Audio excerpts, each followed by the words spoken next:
Just that.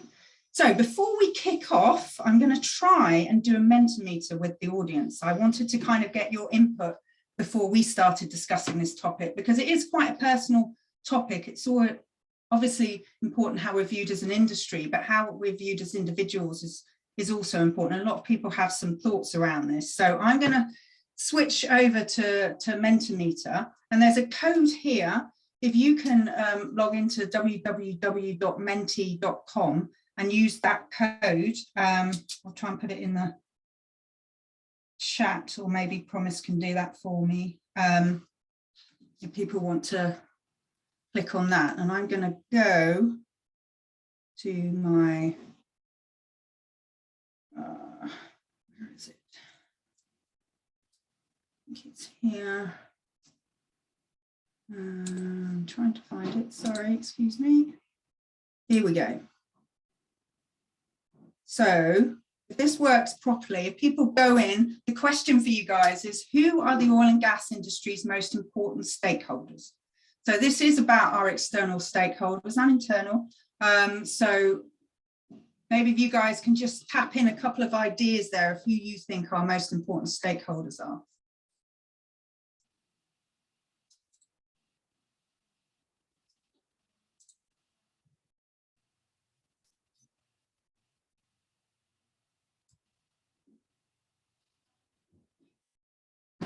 Don't be shy. Our panelists can get it going if they would like. It should be showing up. I tried and it doesn't show up. It doesn't show up. It's not projecting. Yeah. Let me. Oh, it is coming up now. I was sharing the wrong screen, so it's my fault. Let me now start sharing my other screen. Here we go. This is my technical inability. There we go. So with this, if you've not done these word clouds before, and I'm sorry someone's drilling in the background, which is not great, it gets noisy. You know, the bigger things are, means more people have put in that, that particular stakeholder.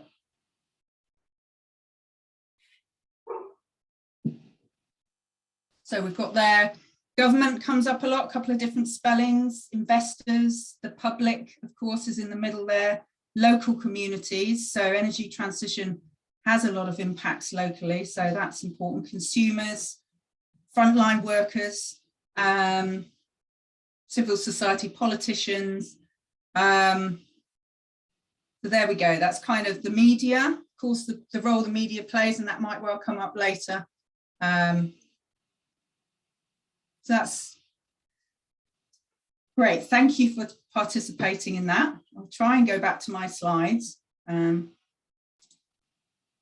we go.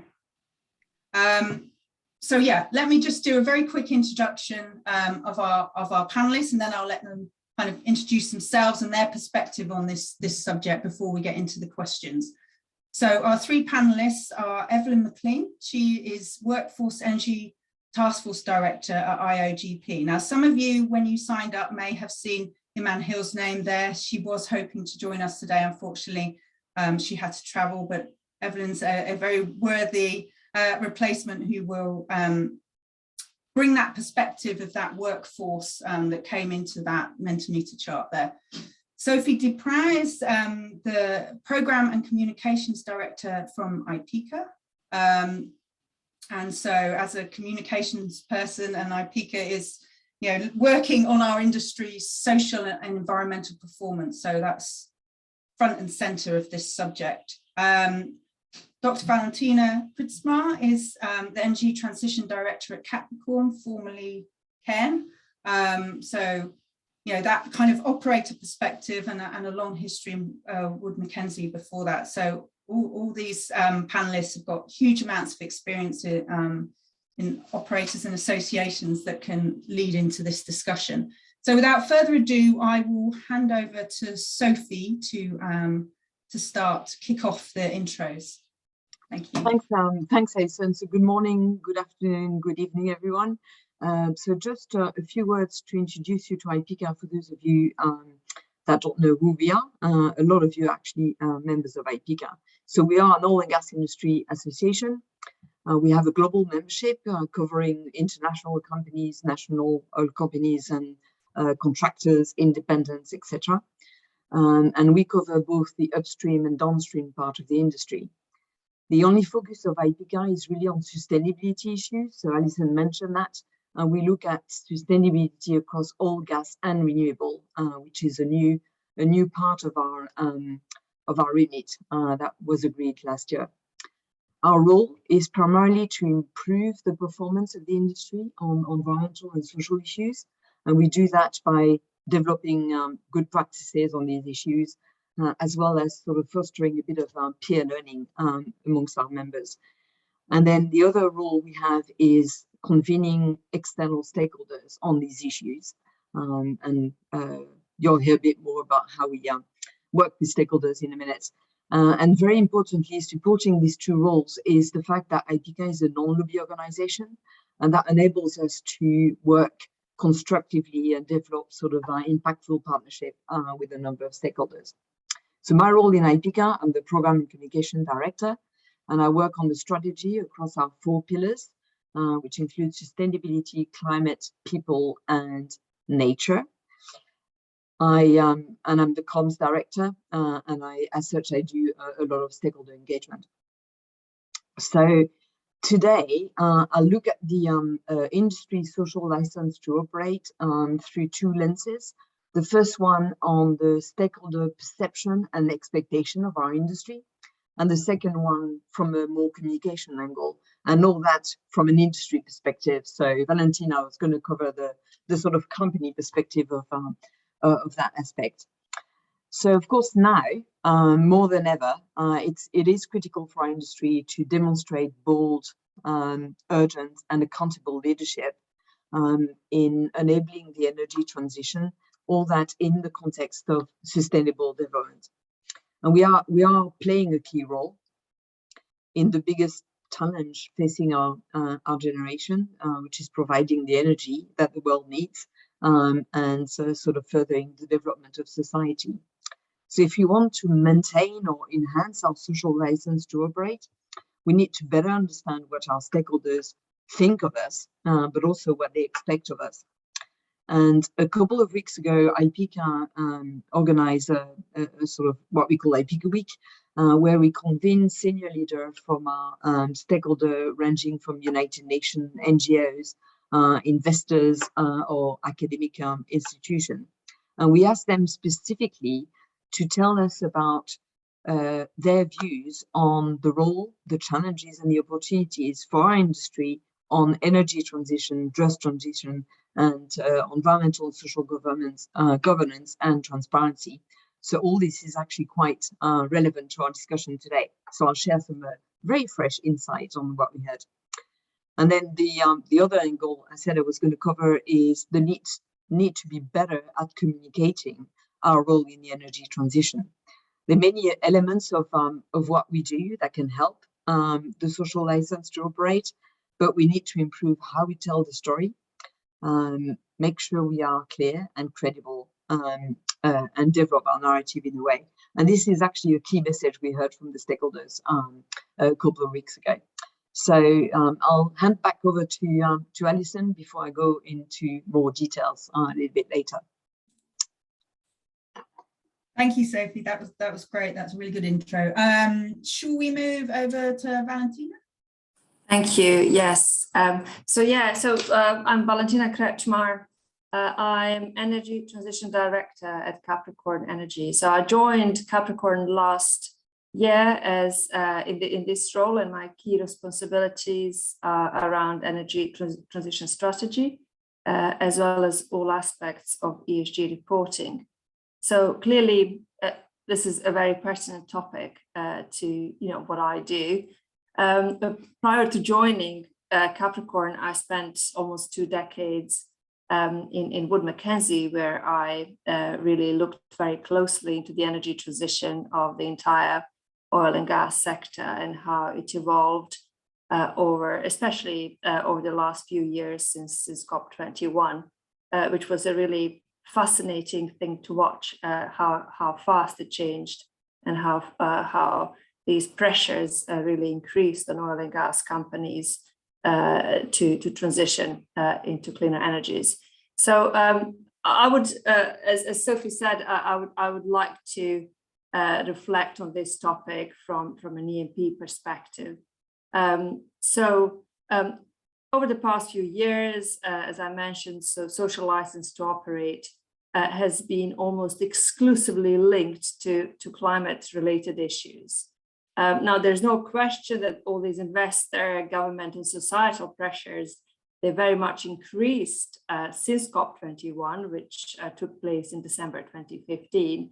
And these pressures very much pushed companies to take responsibility for their carbon emissions. But social license to operate is not just about emissions. And before 2015, before COP21, companies were still having to attain this social license to operate.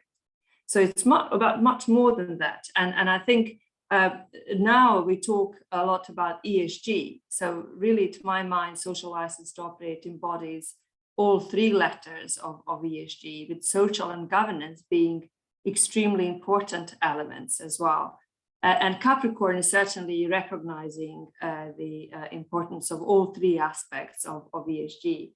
Now, environment and climate-related issues, as I said, are extremely important. And at Capricorn, we have committed to achieve net zero carbon by 2040.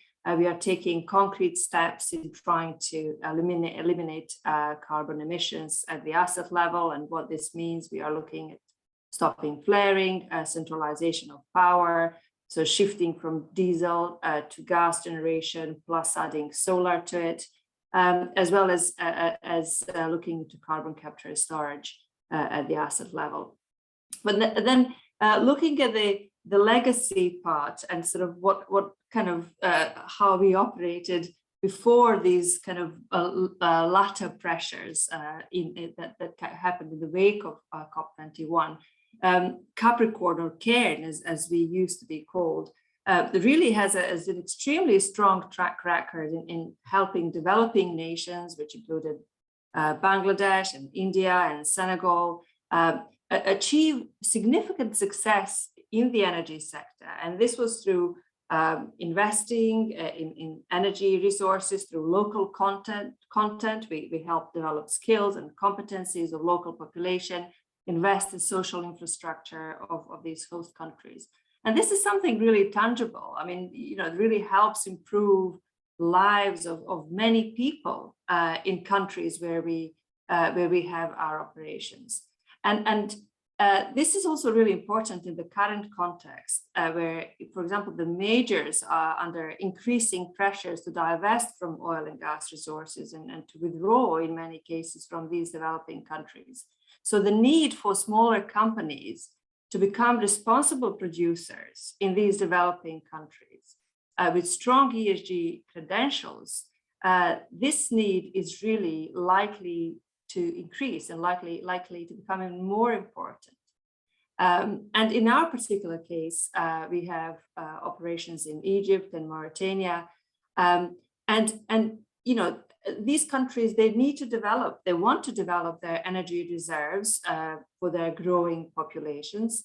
And if they want to grow their oil and gas production, that means also growing emissions.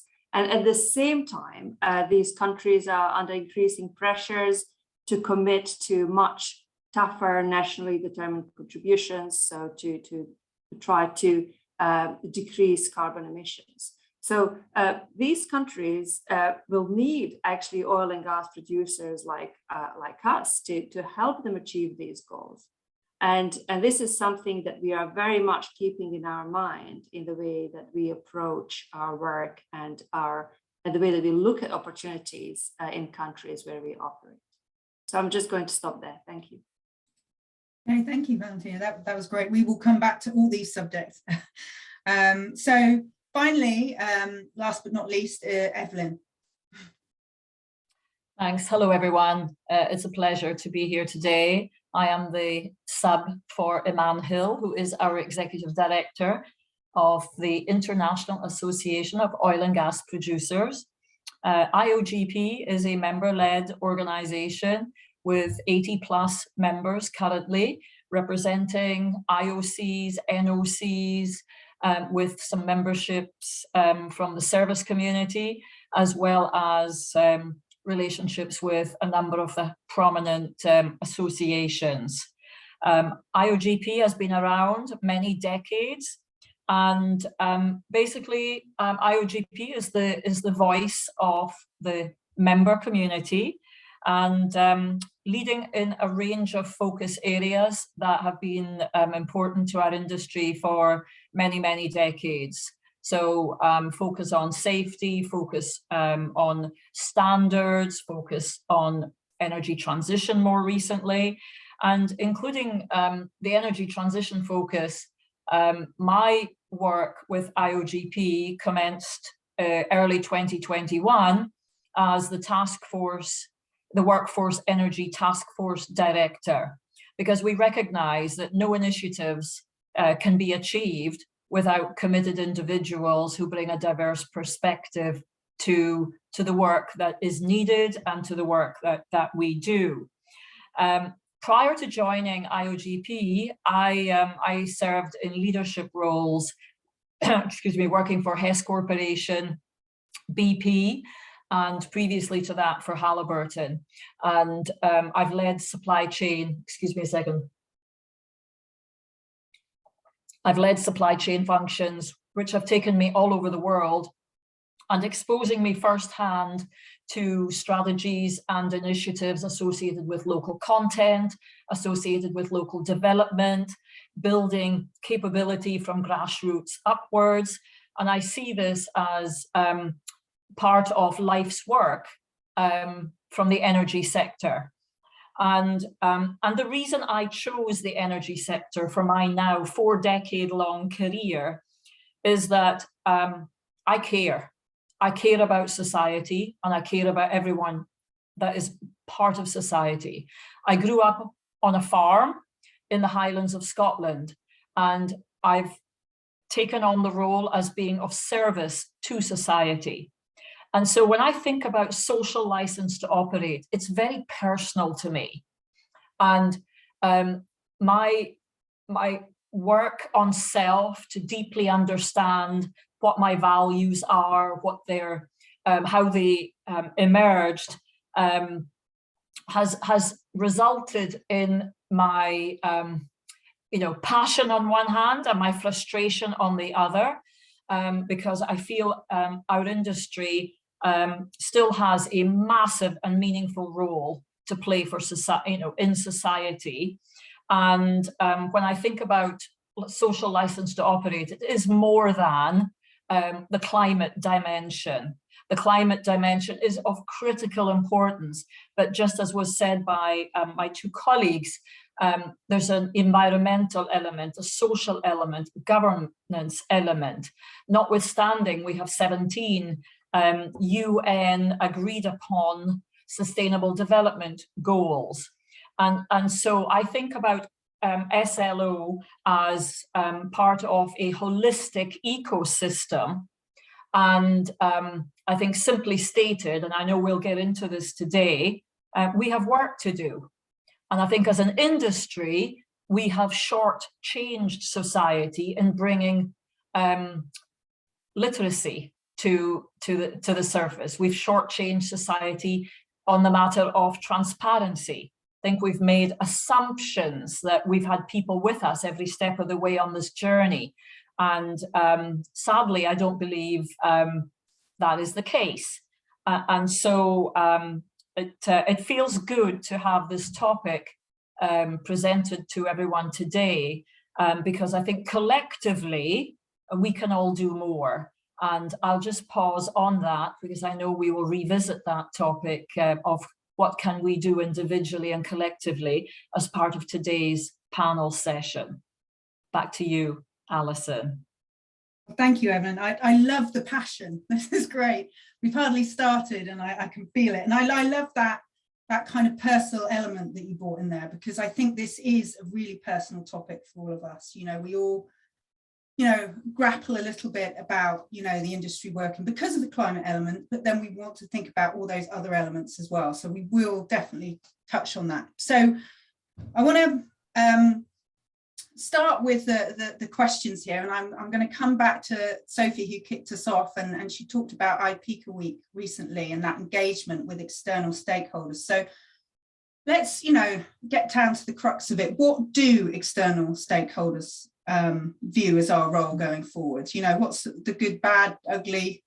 You know, let's kick that off and get your perspective of what you've seen of that, Sophie. Just before I do that, I just wanted to reflect on what Eve was saying.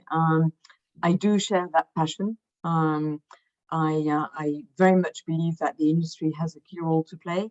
I've actually been at IPIECA 30 years, and that's because IPIECA as an organization really believe in helping the industry on climate, social, human rights issues, local content, and environmental topics as well. And we didn't discover climate change at COP21. We've been there since COP1. So it's really an issue that is important to the oil and gas industry. So I am very passionate as well. So I share that with Eve. What do stakeholders think of us and expect of us? So to maintain our license to operate in a very fast changing environment, in an increasingly challenging one, it is critical we understand this. So as I mentioned 2 weeks ago, IPIECA convened around 10 stakeholders, ranging from a wide variety of them. And we asked them to talk to us about energy transition, just transition, and transparency. And there's a couple of insights they shared with us, not actually more than a couple. The fact that it's important for them that we look at these issues in a broad context and in a very holistic way. So sustainability topics cannot be dealt with in isolation. So you can't just look at climate without looking at impact on like biodiversity and climate or human rights. So it's very important we look at our social license to operate within the context of sustainable development and working on all these issues. And we need to show our industry understands this, and that's quite important. The second insight they gave us is the importance of collaboration with key sectors, with local communities. We talked about some of the key stakeholders through the Mentipool, with NGOs, with the financial communities, and of course government. We know that the challenges are too big to face alone, so we need to enhance our collaboration and engagement with our key stakeholders. The other key learning that we heard from our stakeholders is we shouldn't lose sight of the local level impact. We heard about local content a couple of times. We need to make sure that companies do due diligence, report, and ensure that those affected by our operation and by the energy transition are not overlooked, and we make sure that we engage them. And this is an area that I think is a strength for our industry. It's a very global industry. We operate pretty much everywhere in the world, and we know how to engage with local communities, and we need to show that. So that leads to the sort of country level approach. We need to operationalize, the environmental and social good performance that our members are doing, or the wider oil and gas companies. Last but not least, the energy transition needs people. It's very important, and we need to address the sort of the energy transition in a very inclusive way, which doesn't leave anyone behind, and that's really the concept of just transition. And the stakeholders actually did tell us that you have a key role to play in the just transition. They actually said we have a leading role to play in this. There's still no common definition of it. Everyone is sort of tiptoeing around the issue. IPIECA has been working on it for about 18 months. We are still tiptoeing around the issue. But we do have a leading role to play in this, and the stakeholders recognize that. And the last point I wanted to make in terms of stakeholder expectation and insight is around transparency. We heard loud and clear that the S word of ESG is critical. It's probably the one that we, as an industry, are less comfortable to talk about, especially with regard to reporting. There's no sort of key performance indicators that are as easy as safety or environmental issues, but it is important. We have a good story to tell, and we need to show our commitment to be a constructive partner in the solution. So I'll stop there, but yeah, the key message is the stakeholders, those that we engage with, are supportive of the industry, but they do tell us, tell your story, collaborate, work holistically, and engage with your key stakeholders. Okay, Valentina, did you want any insights from your perspective on those external stakeholders? Yeah, I think, you know, from where I'm sitting, really sort of what matters to our stakeholders is it depends. It really depends. So if you're a Western company, really all key stakeholders are more or less aligned in their ambition to decarbonize assets and to eventually shift from fossil fuels to clean energy. And this has been very much evolving over the last few years through increasing regulatory pressures, government, societal pressures, etc. And I think it pretty much culminated in COP26, where oil and gas was not invited to the table. It was not seen as part of the solution. And because this kind of the pendulum was not only going in one direction. So even though I work in the oil and gas industry, I did attend COP26, and many parts of the debate that took place at that event, to me, were completely disconnected from reality that we live in. And unfortunately, I have to say that this reality very much hit us about 6 weeks ago when the Ukraine war started, and the kind of the global energy paradigm completely changed. And this current geopolitical situation is very much shown that the security of energy supply has been very much neglected. Now, it has highlighted what our near-term strategic priorities need to be in order to wean ourselves off the independence on imported fossil fuel resources. You know, I think there is this kind of increasing realization that we need to pursue, and this is in the Western world, that we need to pursue this dual track. So we need to produce our own oil and gas, decarbonized as much as possible resources, as much as we can. So really use our own resources, and at the same time invest in clean energy. So it's pretty much doubling down on both. And I think that the latest strategy that was just published by the UK government very much reflects this dual approach.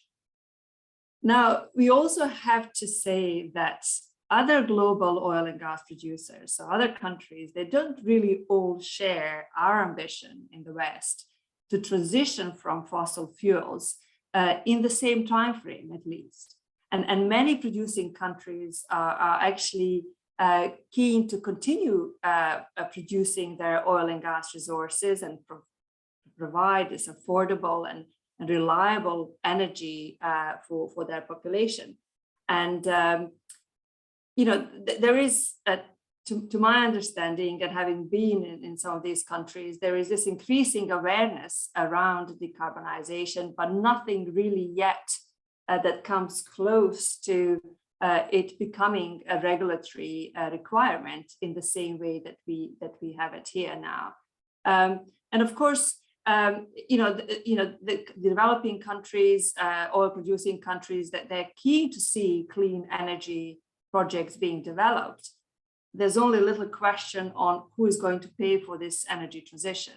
And again, my understanding is, from what I have seen, that most developing countries are really not keen that they don't think that they should be paying for it themselves. And that means that if there are no government incentives, such as, for example, subsidies, long-term contracts, etc., or even carbon taxation on the other side of the equation, then it becomes extremely challenging to find commercially viable projects in the energy transition domain, so clean energy projects, because clean energy projects, they're still much lower return compared to oil and gas projects. So, and without subsidies, it's very difficult to make sort of commercially based decisions on investment there. So to my mind, this could be kind of really key barrier to large scale development on clean energy resources in developing countries. But yeah, so key stakeholders, it really depends on in which part of the world you are, who they are and how they will react. Yeah, I think that global perspective is really interesting, and I think, but I think it's also probably changed in this country a little bit with our increasing energy prices. Perhaps it's given some awareness of just how central energy is to how we live. And Ev, I'll let you comment now. I mean, the next question on the line was on the list was around looking internally at our workforce. I'll let you comment wider as well, but clearly, there's a lot of demand for domestic production of energy everywhere now, and for that we need a workforce, and we need to recruit. And how do you see that sitting at the moment? But comment wider if you want as well. Sure. Thank you. Very interesting perspectives being shared there. So I don't think I'm alone in saying that the most important determinant to energy transition or energy expansion is our workforce. And that is a workforce that will represent the communities in which we serve, and a workforce that is diverse and feels included. Inclusivity is so important to our future, because only through inclusivity will we be able to get access to diverse perspectives, diverse frames of reference that adequately represent the communities in which we serve.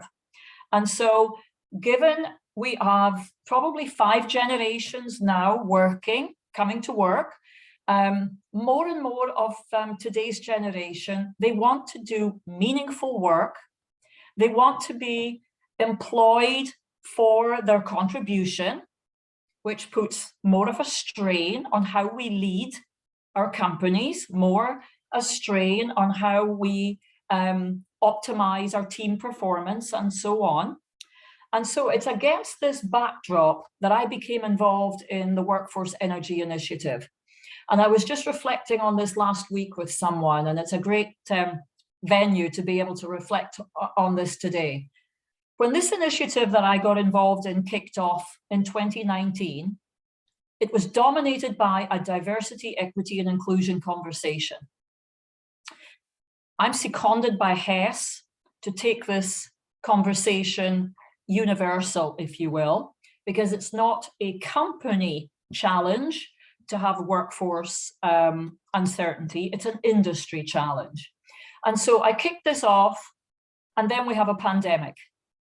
So we enter the pandemic and we have a DE&I lens. During the pandemic, we face the incidents and the tragedies that happened in the United States in particular that led to the BLM movements, the BLM activism, and the recognition of systemic racism being, prevalent. Keep moving forward, we had deflation, unlike deflation we had ever seen. We had large-scale layoffs and people walking away, or really people losing their jobs, but also choosing other alternatives for their future's work. We then, with the pandemic, evidence of recovery through vaccine and so on, we have some recovery that has led now to heightened inflation. And of course, more recently, we're faced with, very tragic uncertainties, with Ukraine and so on and so on. And so there's a common theme throughout this whole narrative, which is what impact is this having on workforce? So workforce has now become broader than a DE&I challenge. Workforce, with all the demands to provide attractive work environments, means that more than ever we are competing with other industry. And so our story, our narrative has become more acutely important. And so the work of IOGP here, amongst the other important work, is to unify the industry behind workforce, because we will not achieve what we need to achieve by continuing to be bifurcated in the area of tackling our the perception of our industry, tackling the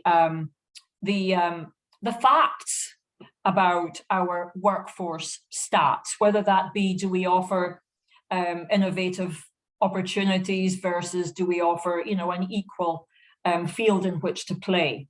And so we have embarked on this initiative, bringing the industry together around workforce, because without the unified voice on this important area, I fear that we will not have the workforce needed in order to serve society in the way that society demands and deserves. And I'm really concerned about it, because it's not just about attracting workforce, it's about retaining the workforce. And you can go out onto LinkedIn and there's not a day goes by, but we are losing talent to other industry. And it's surprising sometimes where we are losing that talent to. And I'll just close by just a sobering reminder that Korn Ferry did a study pre-pandemic, I think it was 2017, where it was predicted that there would be 85 million unfilled jobs by 2030 that could cost over $8 trillion in dollars economically because of the shortfall in available workforce. And so we need to wake up to this and see this as a crisis. And it needs to be viewed as a crisis that we collectively collaborate on to address. Because if we don't, we are going to be further behind than we are today, and it's going to hurt.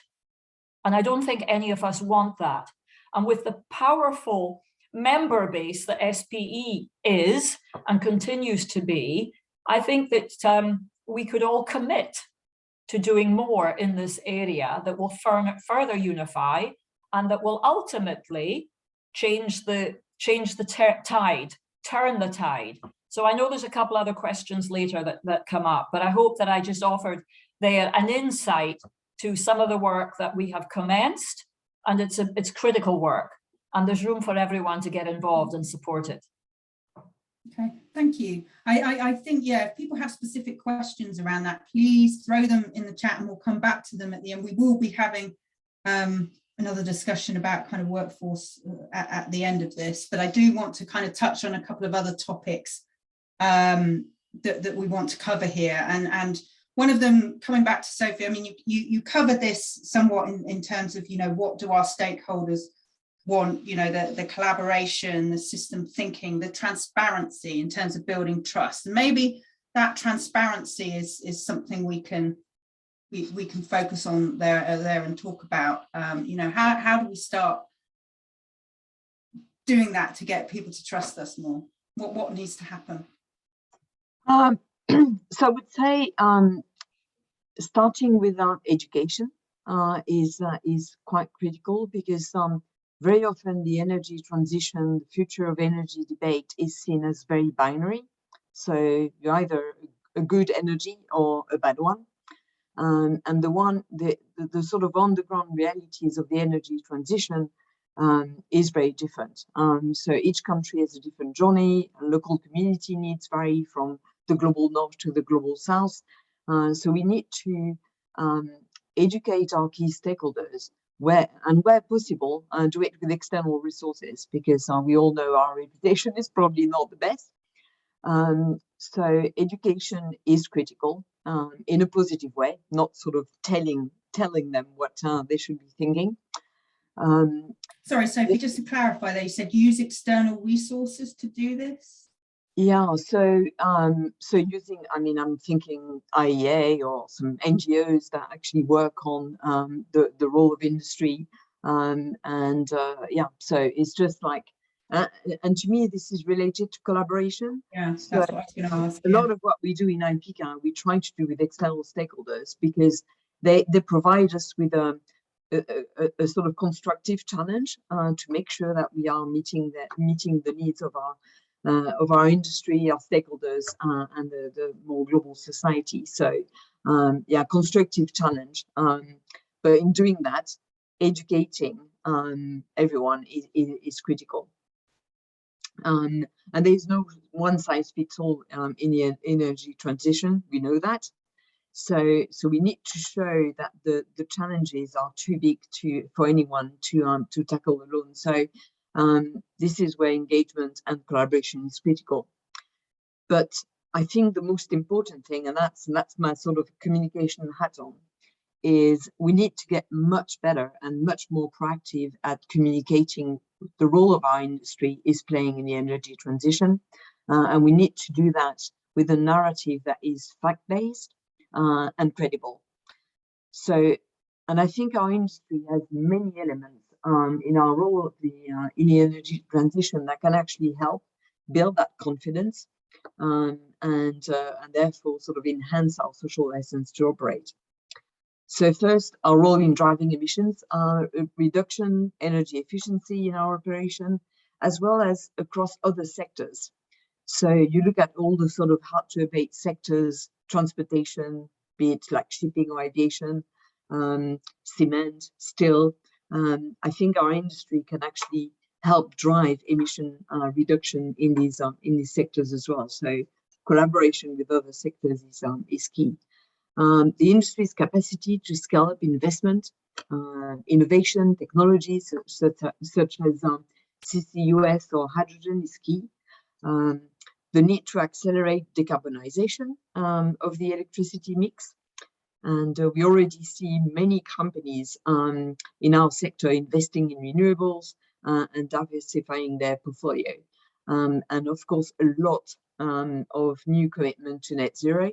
So Valentina shared with us that Capricorn actually did it. And just to give you a bit of a sample, in our membership 2 years ago, we had 2 companies that had made net zero commitment.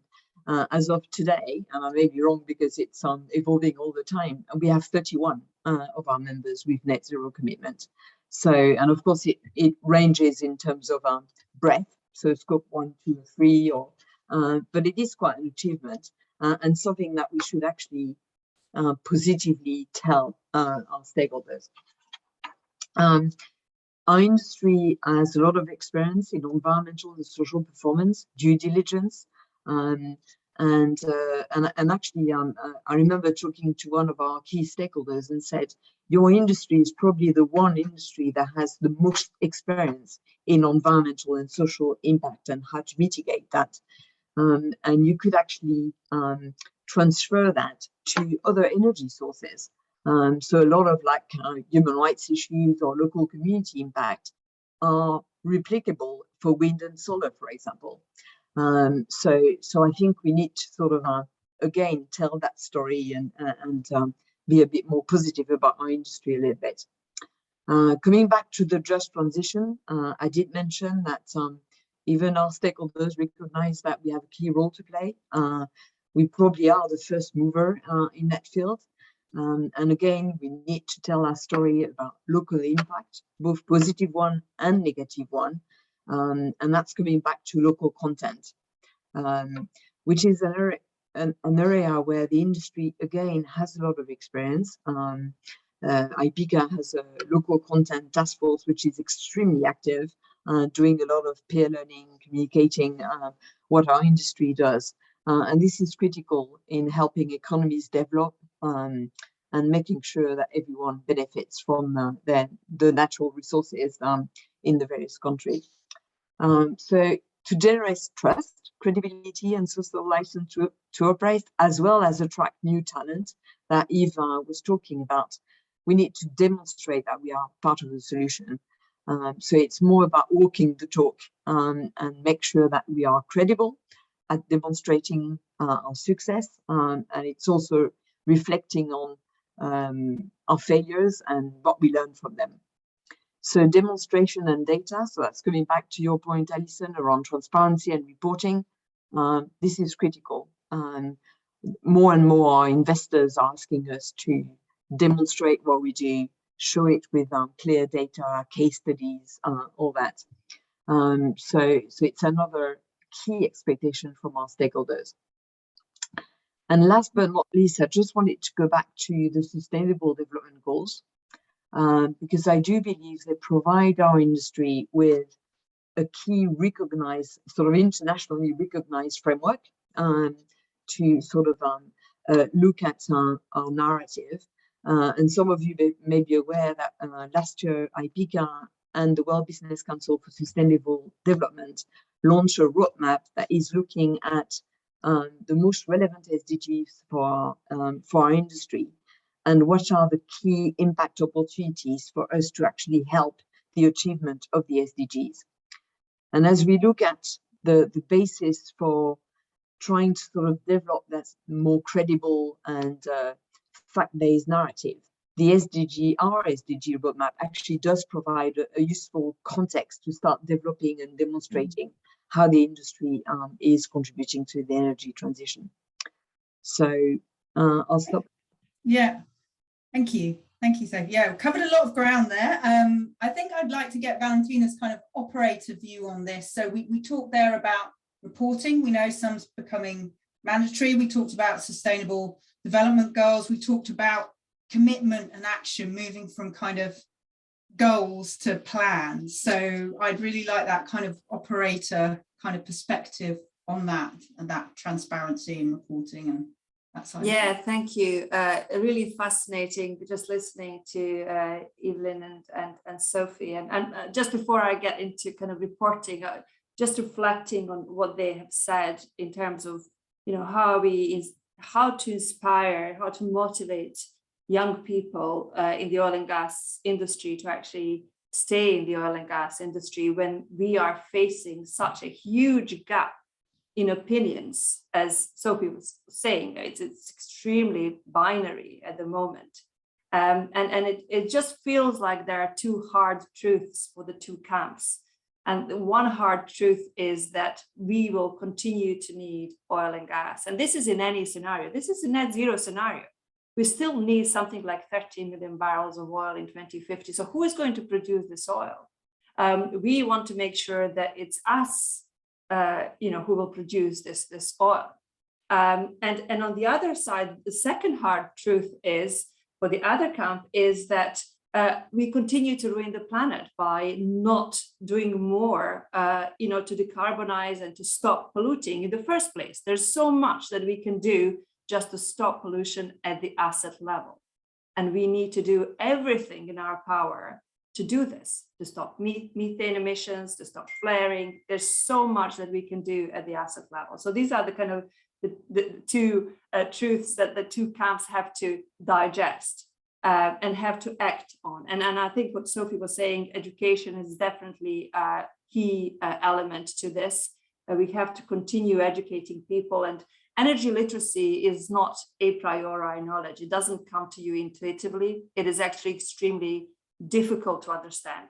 climate literacy is much easier to comprehend, because of course, you know, you shall not pollute, of course, no one can argue with that. But, you know, with energy literacy, you know, to put energy literacy in the context of global energy markets, geopolitics, and all the moving parts around it is actually extremely complex. So we need to continue to explain to people, and especially sort of environmental camp. And I call I'm in the environmental camp. I'm against actually branding these two camps as environmental and oil and gas, because I'm in the oil and gas industry, but I'm extremely environmentally orientated. Sorry, so just to say, on the education side, do you think we internally in our industry need to be educated too? We're talking about educating elsewhere, but what, you know, just quick comment. Absolutely, absolutely. And I think this is something that, you know, I will address kind of when I start talking about mandatory reporting, because it's actually very much part of this move, the kind of the TCFD framework, task force for climate related financial disclosures, that now UK listed companies, it's becoming mandatory, and for all other companies, it will become mandatory over the coming months and years. So and this is kind of very much embedded in the 4 pillars that, you know, these mandatory disclosures require companies to look into, such as governance and strategy, risks and metrics and targets. So, you know, but when you talk about governance, you know, the things that you have to address within these disclosures is very much around who takes responsibility, you know, at which level, and what are your skills and competencies within the company, and how are you actually educating your workforce? What are you doing to embed this, to change the culture of the company, to embed this across the entire company, across all functions? It's not just about the board or the CEO wanting to or understanding around decarbonization or energy transition. It really has to permeate every pore of that company. So, and this is why these disclosures are extremely important. And if they're taken seriously, and they need to be taken seriously, and obviously auditors and the whole sort of regulatory framework is now working towards making this a really key part of reporting for each of the kind of companies, especially Western companies. So absolutely, Alison, we have to do in the oil and gas industry, we also need to do a lot more into kind of trying to educate ourselves what actually energy transition means for each function within the company. But what I also wanted to say is that kind of in order to bring the 2 camps together, the 2 opinions, to bring them closer together, we have to kind of build this trust.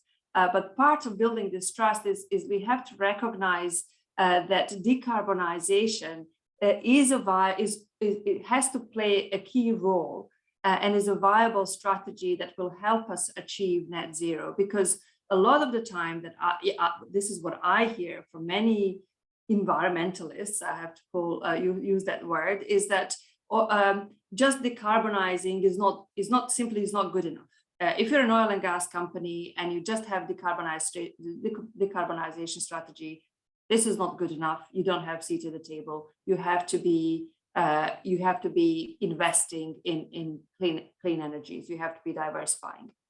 Well, I would say a couple of things on that is, and firstly, once you actually engage in your decarbonization strategy, inevitably you start diversifying, because when you start looking into your power generation, for example, you can use gas, but then you use solar. So you start getting solar at the field level, and you may very easily grow this resource stream at a much larger scale. Carbon capture and storage, for example, that's key part of where oil and gas companies are looking into to reduce their carbon emissions. Carbon capture and storage is a very different business model. It's not traditional part of oil and gas. So you're already actually starting to diversify into different businesses, and you may easily grow these businesses at a larger scale if opportunities there, and if they're commercial, if it's commercially viable. But yeah, so it's really building trust between the two sides, and making sure that there is much deeper understanding on what role our industry continues to play in global energy markets, and how it can play it as a really responsible producer, not detracting from the net zero goal, but adding to the net zero goal, and providing kind of secure and affordable energy at the same time. Because we have to, the pendulum was just going in one direction, and we have to start bringing this pendulum back into balance. Okay. Thank you. Yeah, I was going to ask a Scope 3 question. I think I'm going to leave that to the Q&A, because I see someone's asked something around Scope 3, so we can come back to that in terms of responsibilities and things. I see we're rapidly running out of time, so I'm looking at my question list and deciding, what is the key point here. I think the thing I want to make sure we talk about a bit more is better communication and the role that the workforce can play in that. And part of that is also what we said, how does it feel to work for oil and gas? This is the issue here. This is a very personal thing. You mentioned that, Evelyn. How do we go to the pub or a party or anywhere and talk with positivity about the work we do in the industry? So what's our role about being an ambassador, and how do we just feel good about going to work every day? So I think, Evelyn, you might be a good person to kind of address that and talk about it, and then the others might chip in. Oh, okay, thank you. Yeah, if I may just make a couple of comments on just the... Yeah, sure.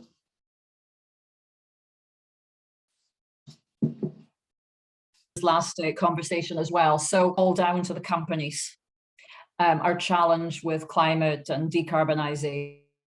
There's a consumer element as well, which is holding the mirror up and looking at our own patterns as they relate to our dependence or otherwise on hydrocarbon generated products and services. So it might, I want to use my courage muscle there just to acknowledge that when I think about we all have a part to play, I think about companies, I think about consumers, and everything in between. And I think sometimes the consumer community gets an easier ride than organizations. And so for me, it's about what we stand for individually and ultimately collectively that it's all about. On the SDGs, what I'd like to see is a scorecard. And I know we talked, both Sophie and Valentina talked about, transparency and data. But here we are, pretty much 7 years in, we're about halfway. And I think it would serve society well if we had a scorecard that was fact-based, that provided an indicator of where we are against these 17 goals. And that might help to build, some confidence, or it might amplify where more attention is needed based on the aggregate view of where we are against our goals.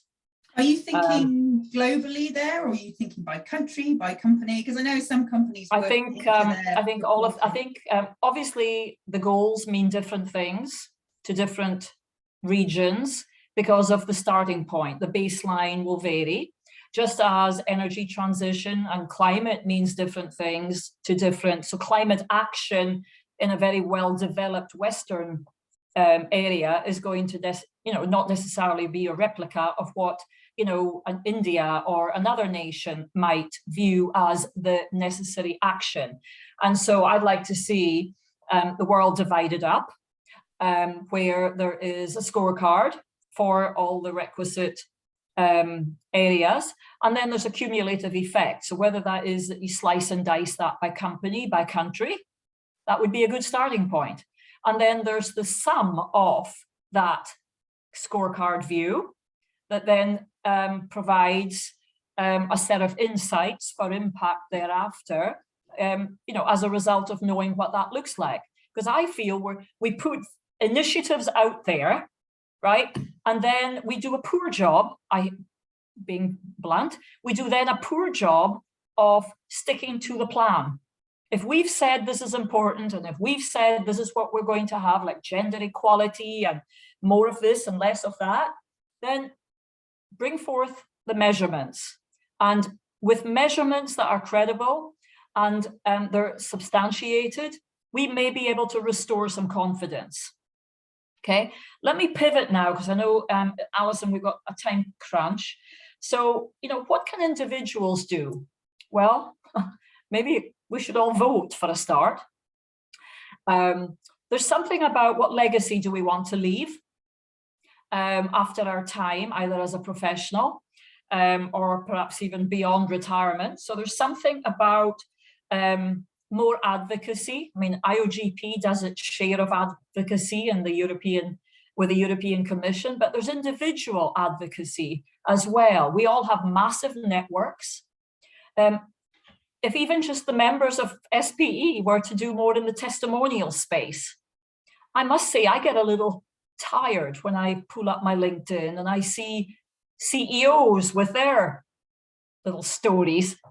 Great, I like it, but I think there's a whole lot more stories to be told, right? That are multi-generational stories that would take us further. So I think the genius of the "and" from a testimonial perspective, and using social media more, because today's generations, they are much more in tune with the Instagrams, the Twitters, and the other platforms that exist. And so I think there's more.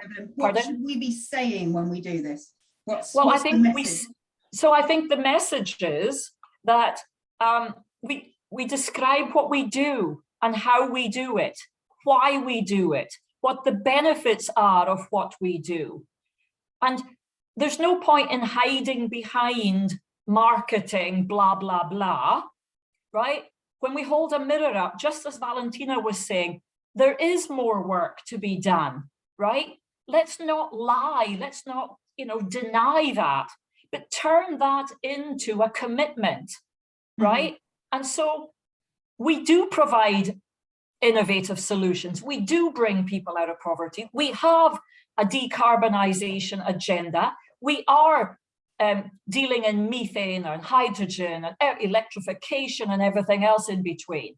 Yeah, let's do more. We can do more. If we're taking a paycheck from this industry every week, 2 weeks, or whatever it is, monthly, then give something back. Stand up for the industry, be an advocate for the industry. Don't let all the fingers be pointing at the other people to do this. So, that's my plea today, is think about our individual role and what this industry means to us personally. Share that in our communities, share that more broadly. Think about the collegiate benefit, the contagion that might follow. Because I think there's too many on the sidelines today, too many being passive. So if that hasn't perhaps stimulated a commitment to action, then I don't know what will, but happy to engage with individuals or teams or companies to see if we can, inject some more passion for what this great industry does for the world. I'm interested to get, I love your passion. I'm interested to hear from Sophie, as someone who's, from an organisation that's looking specifically at, social environmental performance and the SDG. How do you feel about the scorecards and that kind of narrative that Evan's talking about? I feel very good about the scorecard. I think it is really important, because that's going to show how our industry is committed to these issues. Do you think it's there? I mean, do you think anyone's doing it? Do you think it, because that's what I'm interested in. I'm getting there. Okay. So if you get a chance to look at our roadmap, which is an oil and gas industry roadmap, I think we've got about 93 actions. Some of them for IPIECA as an organization of sustainability issues, but some of them for companies. So the roadmap was issued in April last year, during our IPIECA week in April this year, we actually started to show how we are slowly progressing in implementing the roadmap. So it's not just a piece of paper or a publication. We are actually taking steps. And the idea is to communicate and showcase and, you know, how we are implementing the actions in this roadmap globally at country level. And if you look at it, we've got like short, medium-term, long-term actions. So some of these will require a much longer time. Some of them are very short-term. Some of them have already been started. But yeah, it is critical. And I think the SDGs do provide a really good framework for having a credible fact-based narrative. And it's also a way to, I often say, move away from just the climate-centered debate, because it's also looking at poverty eradication, gender issues, youth, local content, which are all really important. So perhaps areas where we can be really positive about what we've done for a long time. Yes. And help people see the central role that energy plays in all of these things. Exactly, yeah. Yeah. And just one more comment, building on what Yves was saying. I do believe that we are doing quite a poor job in communicating our own individual passion and commitment to the industry. And I do believe the people that work in our industry are the key ambassadors. So be it with their LinkedIn profile or the professional, or when they have dinner with friends, we need to be equipped with why we think this is a key industry. And actually, that's probably a bit of a communication thing. So companies need to provide the sort of talking points if some of the employees are a little bit more in need of how do I defend my when I'm being at a dinner party. I think, yeah, from a personal experience, I love the idea to be kind of loud and proud about what we do. And I have explored the energy transition a lot too, and not come full circle, but I think it's this energy literacy does make it harder. People are like, I'm going to hide in the wings, because if someone asks me a question, it's so complex to talk about it in a way that you can feel confident. So yeah, anything that companies can do to help us with that literacy, even as internal people, I would say, would be useful. So that.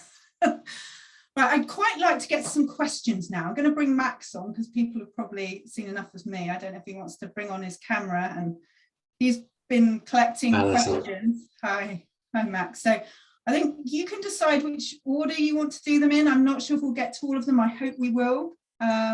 So go ahead, Max. Yeah, sure. Thank you very much for a really interesting talk. It's been a pleasure to listen to all of you, and thank you, Alison, for putting it together. I've got 4 questions so far, just from during the talk, but if anyone else wants me to ask questions on their behalf, please do so in the chat now. So the first question was from Shireen. She asked, Sophie, what were the reasons given for tiptoeing around the just transition? Thank you. Yes, so I'm not sure tiptoeing is the right word, but just transition is a very wide cross-cutting concept. So it's not just about social issues. It's about how do we decide what kind of transition is just, and who actually decides that? How do we get different groups involved and included in the decision-making process? So it's about involving the workers from our industry and other sectors, but also local communities. It's about who benefits from the transformation that we are going to get into, and the cross-cutting aspects around people, local communities, social inclusion, poverty eradication. So there's a lot going on, and there's many stakeholders trying to sort of define what just transition is. I don't think we'll ever reach a common definition, because it is such a sort of cross-connecting concept, and it will mean different things to whether you are sitting in Europe or in Asia or China or whatever. But I think it's yeah, so that's why I'm saying we're tiptoeing, because it's a concept that has been around for a very long time. But it became prominent actually at COP26 when there was quite a lot of obsession around just transition. We as an industry need to understand what our contribution is in a proactive way. So I don't know whether I've answered the question. I hope I will. No, great. Thank you very much. I'll just move on to the next question. Kai asked, sorry if I mispronounced that, how would the increase in environmental awareness of public affect the job opportunities in the oil and gas sector? Valentina, would you like to take that? Yeah, I can take that, and probably Evelyn is. I will pass on to Evelyn to elaborate maybe further. I think part of the reason why we've had such drop in interest in oil and gas jobs is because only one-sided story has been presented to young people, especially. And I think this has created a huge, and Evelyn was talking about the crisis actually that we may be facing in our industry. We can't attract talent, we can't retain talent. And it's educating around environment has to be done in the context of global energy needs. So this is the kind of energy literacy that we are talking about. That you can't divorce the two. They have to be taught together. I think it's a difficult topic, and this is exactly the reason why we currently have this kind of huge gap in two camps and huge gap in thought and opinion, which we have to start to bring together, and we can only do that by educating more holistically. Evelyn, I will pass on to you. Yeah, I think I think that's good. I think we all have a choice as to what we listen to and how we listen, right? And there's, quite a bit of my focus is on human systems and the whole psychology of human beings. But I do think that more education will help with awareness. However, people have to be willing to listen. They have to be open to listening. And that's one of our big challenges now. For every good story, there's probably 10 not such good stories. We don't really have media on our side because everything that makes money is sensationalism. And, some people are concerned the train has left the station. And I think that's why we need this multi-pronged approach. Yes, we need the awareness. Yes, we need literacy. But I still don't think there's much of a substitute for the millions of people who are part of our industry today, personalizing their experience of the industry, their level of awareness about what the industry does and plans to do. And I think both could have an impact that would help. But clearly there is a strong connection. But at the end of the day, we all have a choice about what we hear from information, whether we choose to believe it or whether we don't. And that is part of the problem. And the only way that some of that challenge can ever be addressed is when we hold a mirror up to ourselves and we look for the patterns within our own psyche and how that relates to who we choose, what our truths are. Are our truths what certain people say to us? And because of it coming from people like us, then that becomes our truth.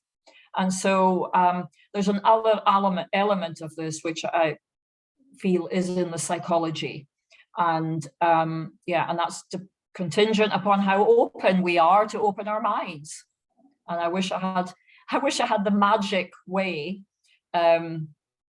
that would unleash that. So, but maybe the appeal is, and back to the person asking the question, is for everybody to challenge each other on their listening style and how they derive their truth. What time do they take to amass information and data that helps to inform or validate their truth. I would invite the audience and the audience of audience to be in that conversation when you're down the pub one Friday night. I mean, can I just comment really quickly, Max, on that? I want to say that I did invite people outside of our industry into this panel. I invited lots of different people. I tried to contact them because we need that. We need to have uncomfortable conversations. We need to hear what other people think.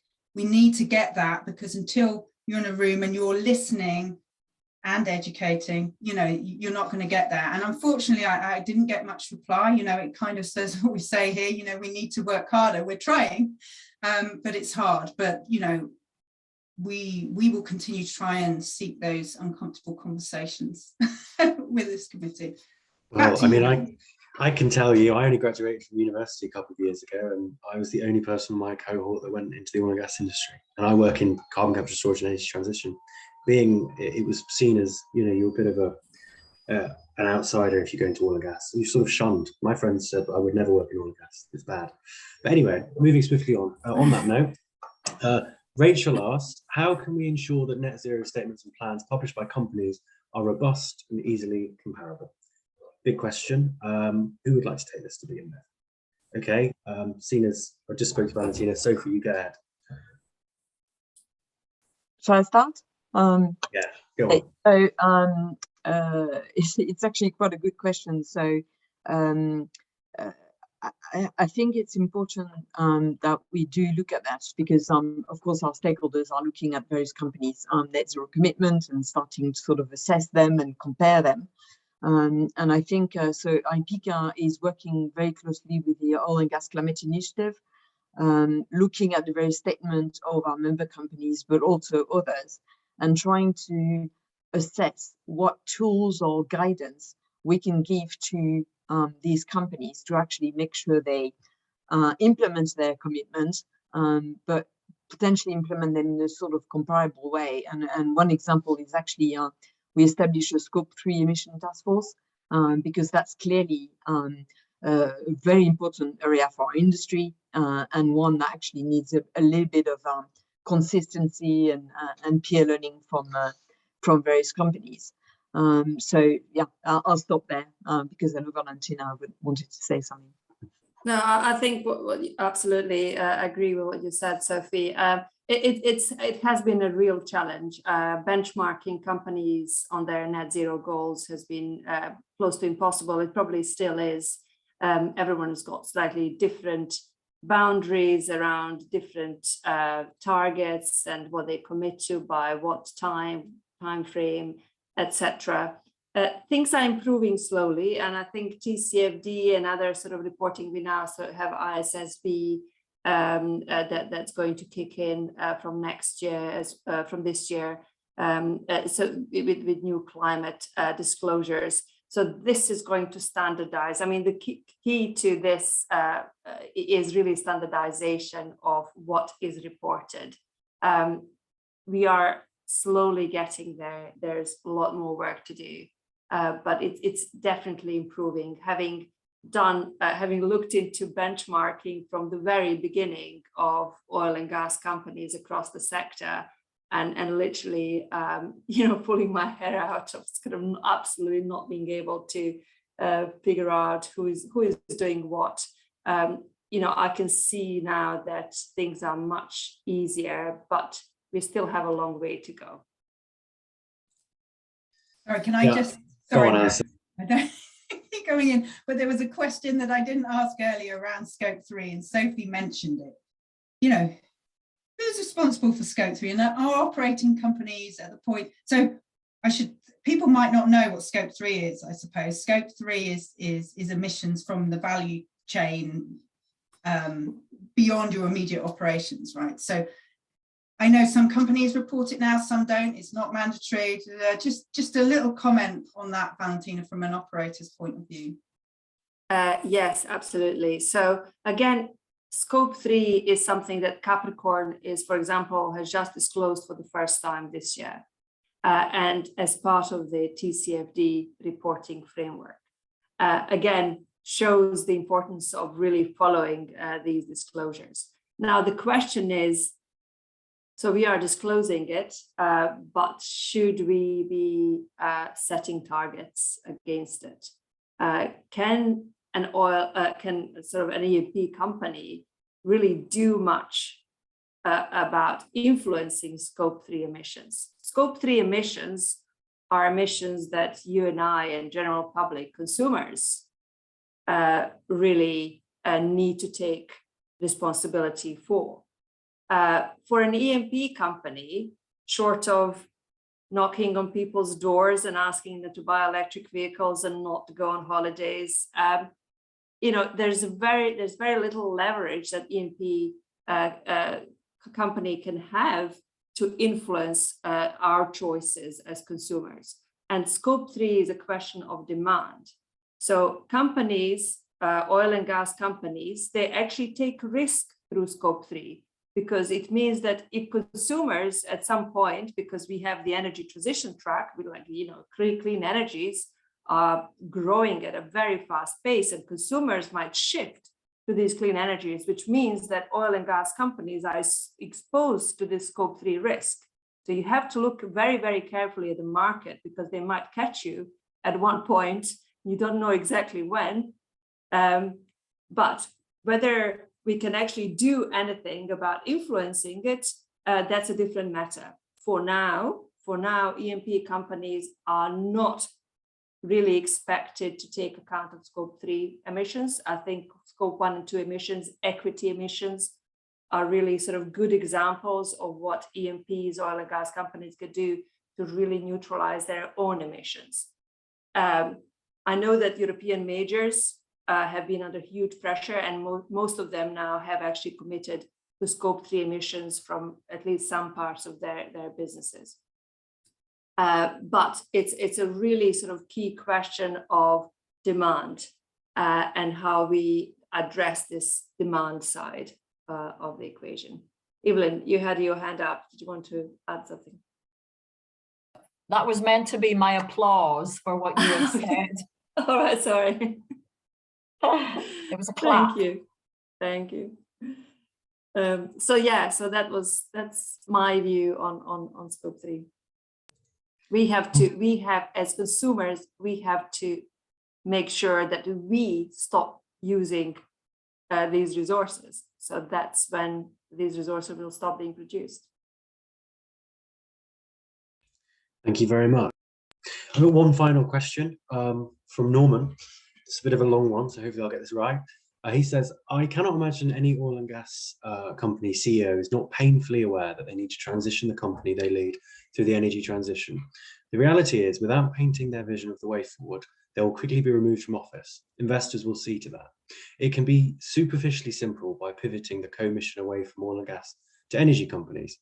Explaining how the energy transition might happen in a way that the general public might understand is key. What does the panel think about this? That's a big question. I can be happy to just unmute your mic and go ahead. Well, look, I can start. So as I said, I think at the beginning, over the last few years, companies have been under increasing pressures by investors, government, society to shift. And it's not just about CEOs. It's a lot of people in the company that would be making these decisions. The boards, executive leadership will all be very much aware of these pressures. But and again, it's not just about the pressures. It's about what is the right thing to do and what is in the long-term interest of your key stakeholders. And this is not just your investors, shareholders, but also environment, your employees as well. So you need to think about all key stakeholders.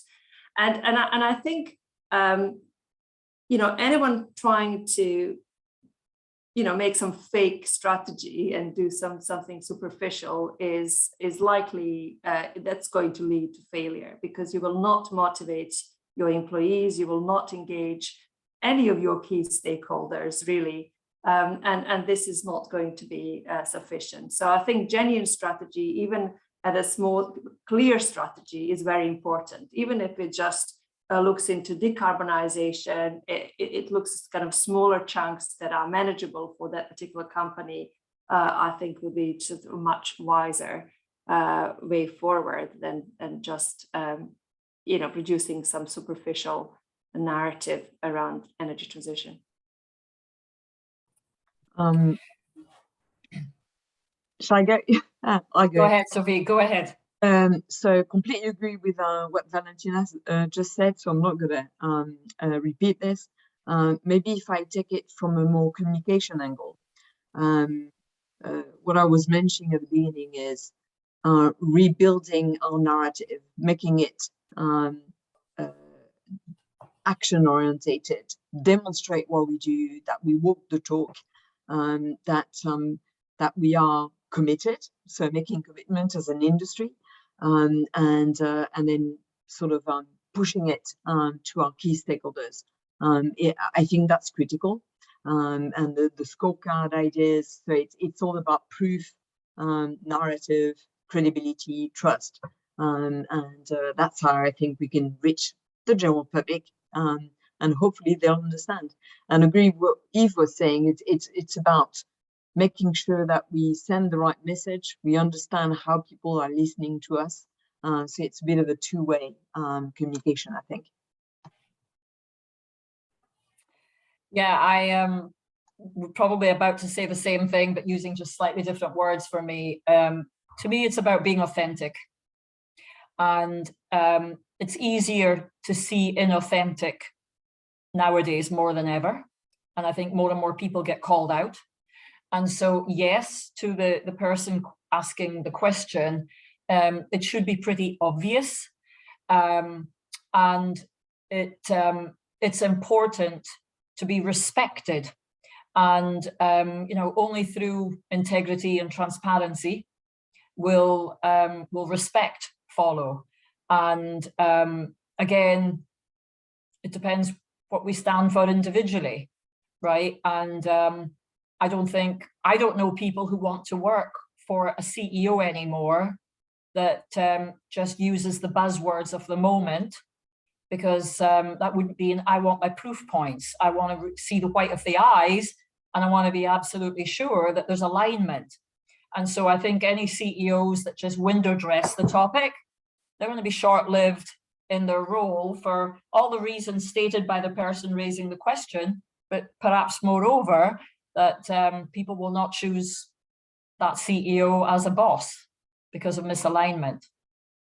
It gets very personal. And again, I think that's the way to win this, is we all know what we stand for. And just as Valentina had said, scope 3, the consumer is not immune, right? Is it demand that creates supply, or is it supply that shapes demand? Think about that.